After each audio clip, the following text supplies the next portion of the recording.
오늘 하나님께서 우리에게 주시는 말씀은 구약성경 룻기 3장 2절 말씀입니다.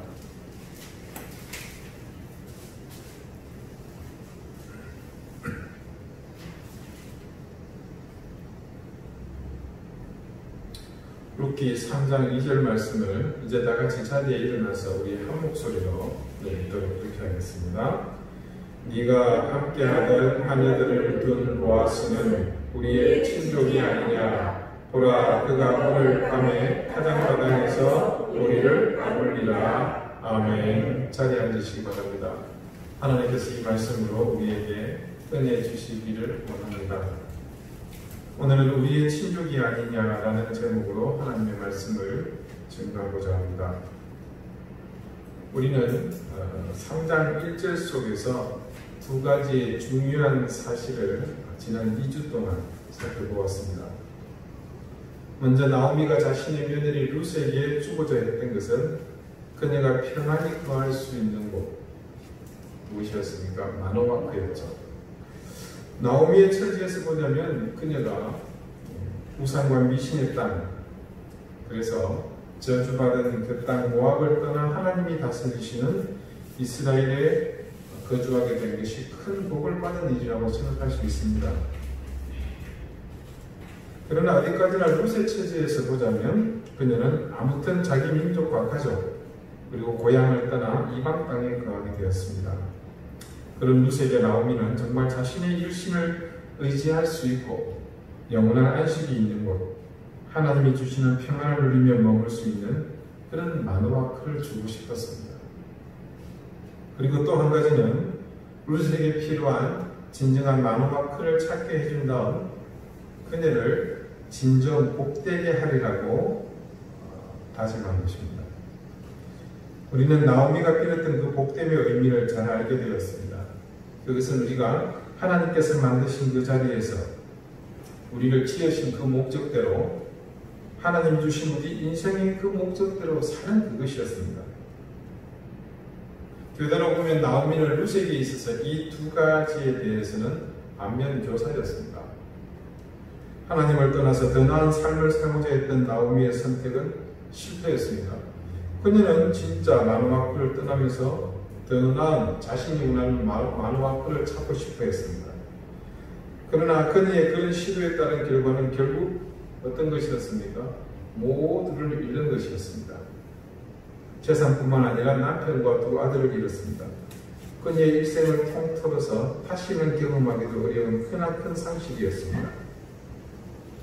나오미는 이 상실을 두고서 하나님을 원망하며 자신의 신세를 한탄하는 것을 유언했습니다. 우리가 보아한 대로 다시 고국 이스라엘 자신의 고향 베들레헴에 돌아오면서 그녀의 인생과 더불어 신앙도 다시 제자리를 찾는 것을 볼 수 있었습니다. 그렇게 회복된 나오미가 제일 먼저 행한 것이 바로 며느리 룻을 향한 신앙적 번고입니다. 이 신앙적 번고에는 그 저변에 다른 무엇보다도 며느리의 평안과 행복을 비는 그녀의 사랑과 자유로움이 깊게 담겨 있었습니다. 나오미에게 그런 생각과 함께 결단의 힘을 더한 것은 무엇보다도 그녀가 보아스의 보리밭에서 곡식을 주우는 것과 깊이 관련이 있다고 보입니다. 다시 이야기를 처음 룻이 보아스의 보리밭에 가게 된 경위부터 되짚어 보겠습니다. 2장 3절이 이렇게 증거합니다. 룻이 가서 베는 자를 따라서 밭에서 이삭을 줍는데 우연히 엘리멜렉의 친족 보아스에게 속한 밭에 이르렀더라. 자, 말씀은 우리가 필요 이상의 억지 해석을 제한하고 있습니다. 분명하게 말씀은 어떻습니까? 룻이 보아스의 밭에 이르게 된 것이 우연히라고 그렇게 증거하고 있습니다. 여기서 룻이 보아스의 밭에 가게 된 것이 우연이라는 것은 나오미가 전혀 룻이 떨어진 이삭을 주우려는 일에 적극적으로 동조하지 않았다는 것을 암시하고 있습니다. 그래서 저는 이 이야기의 흐름이 전적으로 하나님에 의해서 계획되고 또 그분이 모든 상황을 이끌고 가신다는 생각을 강하게 할 수밖에 없었습니다. 자, 사실상 이제 보리 수확은 끝이 났습니다. 그 말은 더는 룻이 보리 이삭을 주부로 나갈 일이 없어졌다는 것과 같은 의미입니다. 보리 수확이 진행되는 7주간, 50일이죠. 그 50일 동안에는 매일매일 보리 이삭을 줍는 일로 정신이 없었습니다. 그리고 모르긴 해도 아마 나오미의 집은 룻이 매일 그렇게 어마어마한 양을 주워와서 그 보리 이삭이 넘치게 풍성했으리라고 봅니다. 그런데 이제 곡식 줍는 일이 끝난 그 시점에 나오미는 전혀 다른 일을 룻에게 제안합니다. 그 제안은 룻기를 시작하면서 지난주까지 우리가 마치 밥이 다 되고 나서 뜸을 들인 후 밥을 푸는 것처럼 이제껏 여러 가지 내용으로 뜸을 들인 것이고 드디어 본격적으로 한 중요한 내용으로 들어가고자 하는 그 일을 말합니다. 자, 그렇게 뜸을 들이고 난 다음에 본격적으로 이제 밥을 풀려고 주걱을 들려고 하는 내용이 이제 바로 오늘 이 본문 2절에 있는 겁니다. 뜸을 들이고 있는 사람은 사실상 나오미였다고 보는 것이 타당하겠죠. 룻기 2장 19절과 20절의 말씀을 우선 제가 먼저 읽습니다. 시어머니가 그에게 이르되 오늘 어디서 죽었느냐? 어디서 일을 하였느냐? 너를 돌본 자에게 복이 있기를 원하노라 하니 룻이 누구에게서 일했는지를 시어머니에게 알게 하여 이르되 오늘 일하게 한 사람의 이름은 보아스니이다 하느니라. 나오미가 자기 며느리에게 이르되 그가 여호와로부터 복받기를 원하노라. 그가 살아있는 자와 죽은 자에게 은혜 베풀기를 그치지 아니하도다 하고 나오미가 또 그에게 이르되 그 사람은 우리와 가까우니 우리 기업을 물을 자 중에 하나이니라 하니라. 자, 나오미는 룻을 보내면서 큰 기대를 하지 않았을 것입니다. 그 이유는 제가 충분히 설명을 드렸습니다. 그런데 놀랍게도 룻은 처음 이삭을 주는 것이라고 믿기지 않을 만큼 엄청난 양을 주어왔습니다. 왜 주는 것 외에 더 부어줬잖아요. 뿐만 아니라 뭘 가지고 왔습니까? 음식도 가지고 왔습니다. 나오미가 적절히 놀랐을 것이라고 봅니다. 근데 더 놀라운 것은 그토록 룻에게 친절을 베풀고 은혜를 입은 그 밭의 주인이 다름 아닌 가까운 친족이었습니다. 나오미는 그날 처음 며느리 룻이 보아스를 만난 것이 결코 우연이 아니라는 것을 직감했을 것입니다.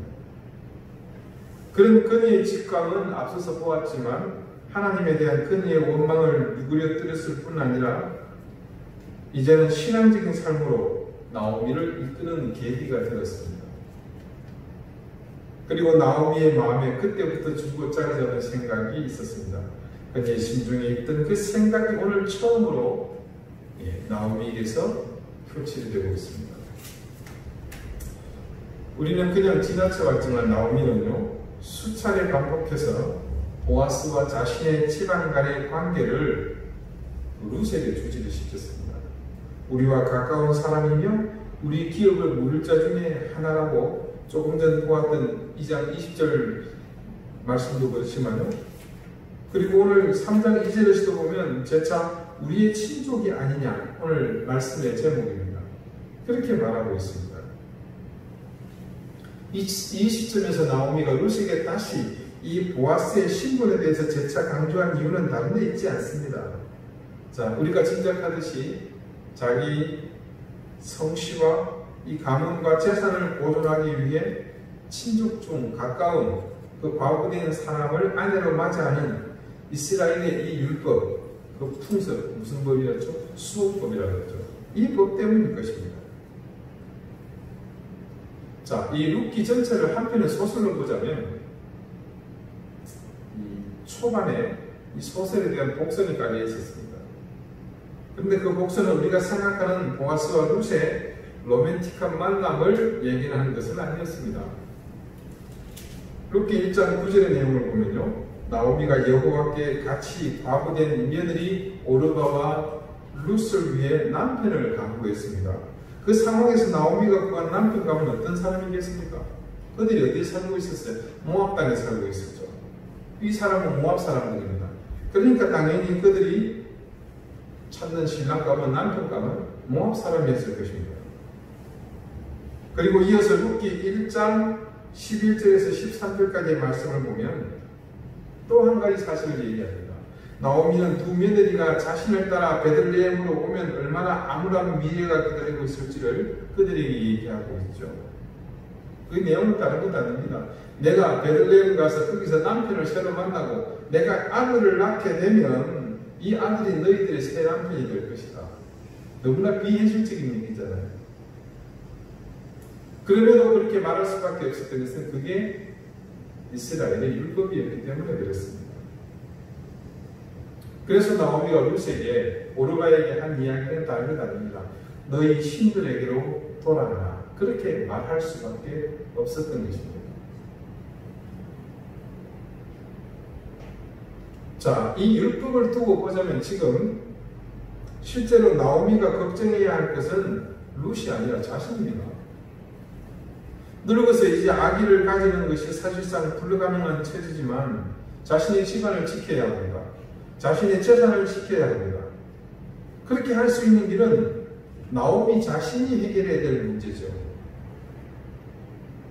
나오미가 이미 앞서서 스스로 인지하고 못 박았듯이 기업 물을 자를 맞이해야 할 사람은 나오미지 룻이 아닙니다. 무슨 얘기입니까? 이 말은 유대인이 해야 할 일이지 이방인이 해야 할 일이 아니라는 뜻입니다. 자, 혈통적으로 유대인이 아닌 우리에게 이 사실은 이해하기 어려운 문제입니다. 그런데 성경 말씀은 도리어 이런 사실을 명확하게 선을 그어 말하고 있는 것을 알 수 있습니다. 자, 여러분, 몇 주 전 제가 말씀의 예외를 들을 때 예수님께서 가나안 여인의 간청을 무시했던, 그러나 결국 이제 그 믿음을 크게 보셨습니다. 그때의 말씀을 기억하시죠? 마태복음 15장 24절입니다. 나는 이스라엘 집의 어린 양, 잃어버린 양 외에는 다른 데로 보내심을 받지 아니하였노라. 자, 유대인들의 전반적인 생각은 이 틀 안에 매여 있습니다. 갇혀 있습니다. 그래서 심지어 바울이 복음을 전하는 데 있어서 감당해야 했던 장애물 중에는 이미 복음을 받아들였음에도 불구하고 유대인의 혈통을 중시하는 그 유대인들이 할례를 주장하며 유대주의에 먼저 귀속할 것을 요구하는 그 세력들이 있었었죠. 하지만 오늘 나오미의 태도에서는 전혀 그런 혈통주의, 그런 이스라엘 사람으로서의 모습을 찾아볼 수가 없습니다.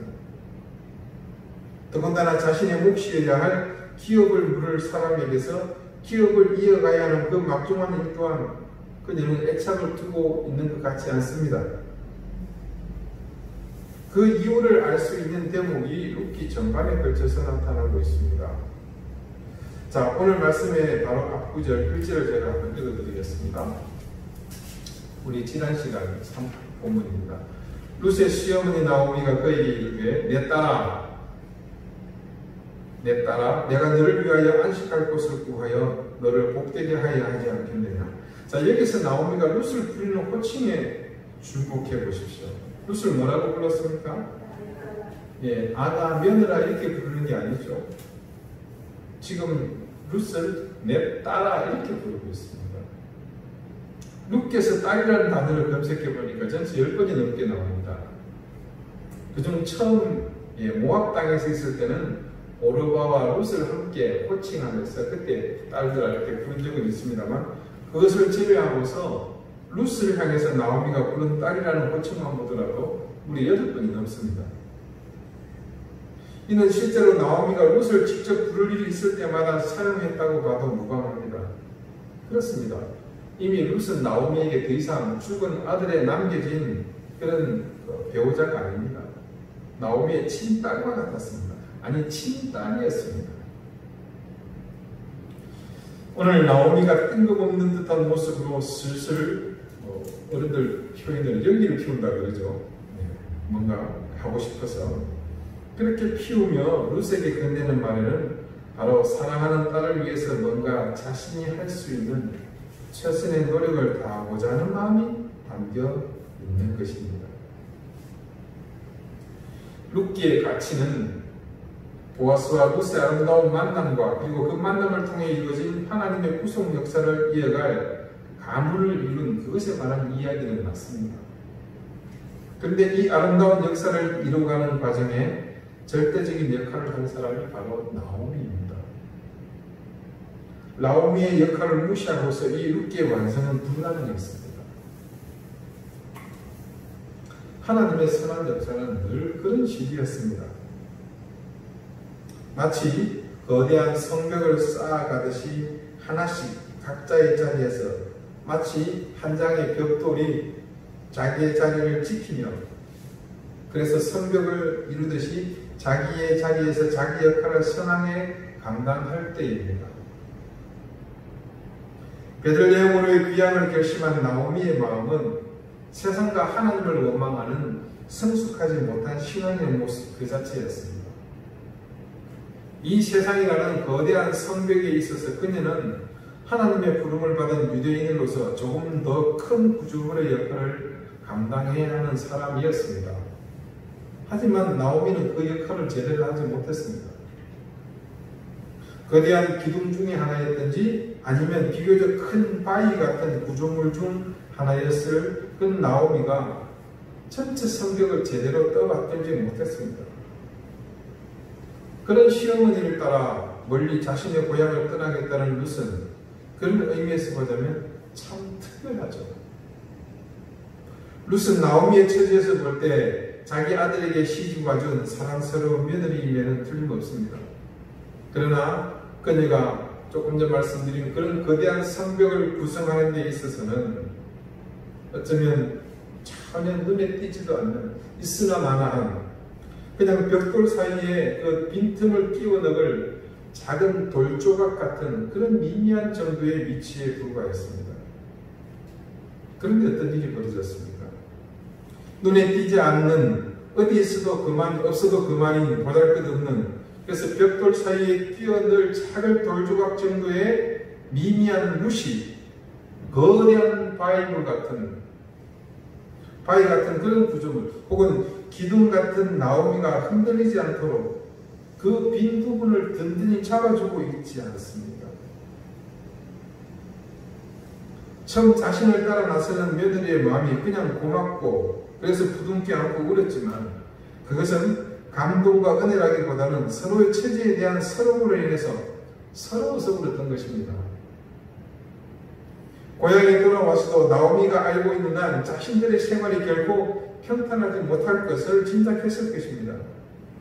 모두의 눈치에 항상 그들은 노출되어야 했고 또 사람들이 여기저기 모여서 그들의 가십거리로 전락해야 했고 그런 상황이 불보듯이 뻔했습니다.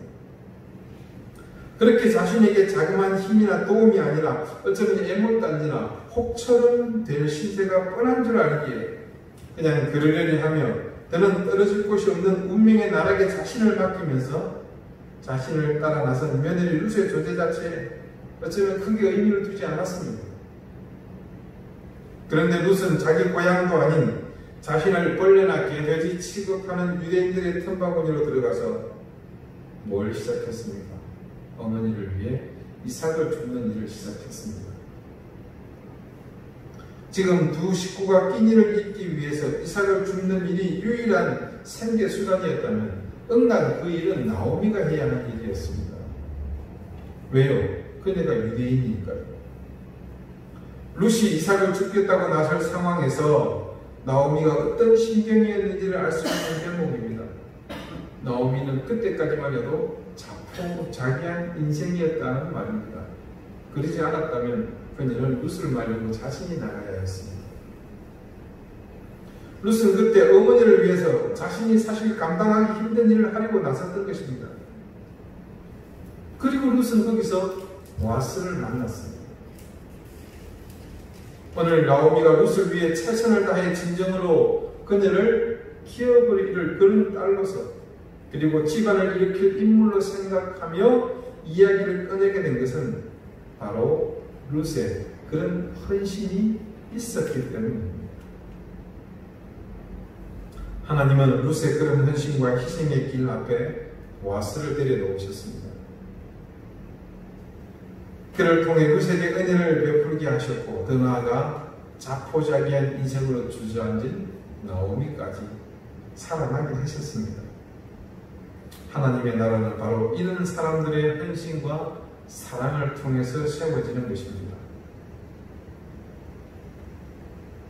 요즘 우리의 교회가 세상에 감동을 주는 것이 이미 오래전 단절된 것이 아닌가 하는 생각이 많이 듭니다. 하나님께서는 그리고 우리 주님께서는 바라시지도 않는 일을 우리는 마치 그분의 뜻인 것처럼 자의적으로 판단해서 세상을 향해 절제 없이 우리의 의지대로 행하지는 않았나 모르겠습니다.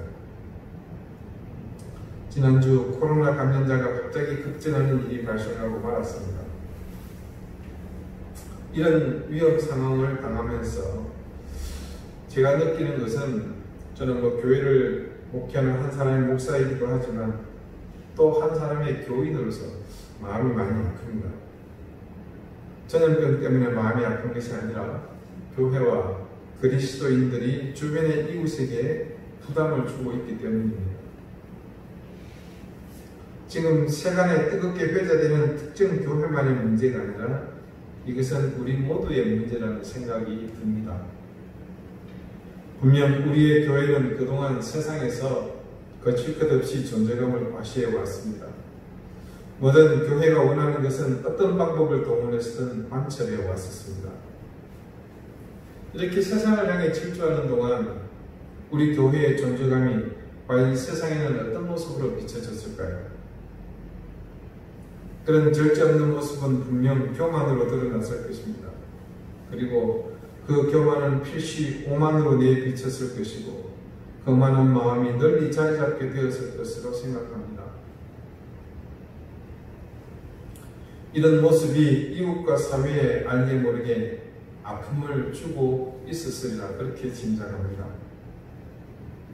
어쨌든 지금 교회가 사실 우리의 이웃들에게 그런 모습들 때문에 아픔을 주고 있는 것이 부인할 수 없는 현실인 것 같습니다. 하지만 오늘 이렇게 우리처럼 예배드리는 대다수의 그리스도인들은 지금 세상 밖에서 일어나고 있는 일에 대해서 나 자신의 역할과 결부에서 생각하기를 가볍게 여길 것입니다. 그렇게 생각하는 그 저변에 있는 인식에는 이 일들과 내 신앙의 접점을 찾을 수 없기 때문입니다. 과연 그럴까요? 절대 그렇지 않습니다. 어느 시대든 그때의 세상은 결코 특정인을 지칭하며 그들을 두고서 그때의 세상이다 그렇게 결정짓지 않습니다. 어떤 시대든 그 시대는 수많은 우리가 모여서 만드는 것이고 그 세대의 특징은 바로 그렇게 모여진 사람들의 삶의 결과를 말하는 것입니다. 그래서 지금 이 시대는 바로 우리가 모두 모여서 만드는 셈입니다. 그렇다면 이 시대가 혼란스럽고 그 가운데 무질서와 불의와 악행으로 인해 모두가 고통받는다면 그것은 우리 모두가 그랬다는 것이고 지금도 그렇다는 의미입니다. 이제 우리가 어떻게 지금 이 상황에 대처해야 할 것인지 대답이 남았습니다. 우리가 할 수 있는 역할에 최선을 다하는 것입니다. 그것을 위해서 기도해야 합니다. 그냥 잠시 기억날 때마다가 아니라 지금의 이 사태를 위해서 간절히 시간을 정해서 기도해야 합니다. 자, 여러분, 우리가 2년 전에 매일 밤 10시에 시간을 두고서 교회를 위해서 기도하자고 제안했던 걸 기억하십니까? 저는 알람을 아직도 끊어놓지 않고 있습니다. 그래서 오늘 여러분에게 조심스럽게 다시 한번 말씀드립니다. 또 시간을 정해서 우리가 정말 기도하십시오. 밤 10시 조금 늦을 수도 있고 이럴 수도 있겠지만 그 시간에 우리 한 마음으로 함께 하나님 앞에 기도했으면 좋겠습니다. 지금의 이 어려움이 속히 지나가게 해달라고. 그것이 우리가 첫 번째 할 수 있는 우리의 최선일 것입니다. 또한 사회가 공적으로 함께 나가야 할 일에 적극적으로 참여해야 합니다. 누군가의 희생이 필요하고 수고가 필요하고 헌신이 필요하다면 우리가 그 일에 최선을 다해야 할 것입니다. 누구의 눈치를 보고 뭔가 이득을 보기 위해서가 아니라 그리스도인으로서 그 양심과 신앙에 따라 자신의 역할을 마음을 다해 실천하는 것입니다. 그것은 어쩌면 우리에게는 미미할 수 있고 보잘것없어서 의미조차 두지 못할 일일 수도 있습니다. 그렇더라도 주저하지 말고 일어서야 합니다. 손을 내밀어야 합니다. 생면부지의 땅 베들레헴에서 룻은 어느 날 아침 자신의 옷을 가다듬고 자루 하나를 꺼내들었습니다. 그리고 어머니에게 용기 내어 말합니다. 어머니, 이들이 있다가는 우리 두 식구 꼼짝없이 앉아서 굶어 죽게 생겼습니다. 제가 오늘부터 나가서 이삭을 주워 오겠습니다. 그녀의 용기 있는 그 결단으로 모든 것이 풀려나갔습니다. 시작은 거기서부터였습니다. 우리가 주저하는 것은 하나님의 뜻을 더는 진척시키지 못하는 불충이 될 수 있습니다. 우리가 결단하고 실천하는 것은 하나님의 뜻을 이루는 것이며 우리의 미미하나 그런 시작을 통해서 하나님은 언제나 이 세상을 이끄셨고 선한 뜻을 세워가셨음을 잊지 마십시다. 기도드리시겠습니다. 사랑하는 주님, 우리는 주님을 사랑하면서 내 것을 채우고 내 욕망을 따르는 나만을 위한 삶을 살았습니다. 세상은 늘 우리의 관심에서 제외되었고 그래서 이웃도 내 형제도 때로는 나 때문에 외면하며 살아야 했습니다. 너무나 당연했고 그것은 우리의 일상이었습니다. 그렇게 모여진 우리의 일상이 지금의 이 세상이 되었습니다. 그리고 지금의 그 세상은 우리에게 잘못되었다고 말하고 있습니다. 주님, 세상이 하는 말에 귀막지 않게 해주십시오. 그것이 우리의 책임이 아니다, 우리의 삶이 아니었다고 부정하지 않게 해주십시오. 대신 그렇게 살았고 그렇게 사는 우리의 모습을 살피고 회개하며 돌이키게 해주십시오. 그리고 무엇보다 우리만이 유일한 희망이며 우리가 포기하며 세상도 희망이 없다는 사실을 깨닫게 해주십시오. 그리고 용기를 내게 해주십시오. 예수 그리스도 이름으로 기도드립니다. 아멘.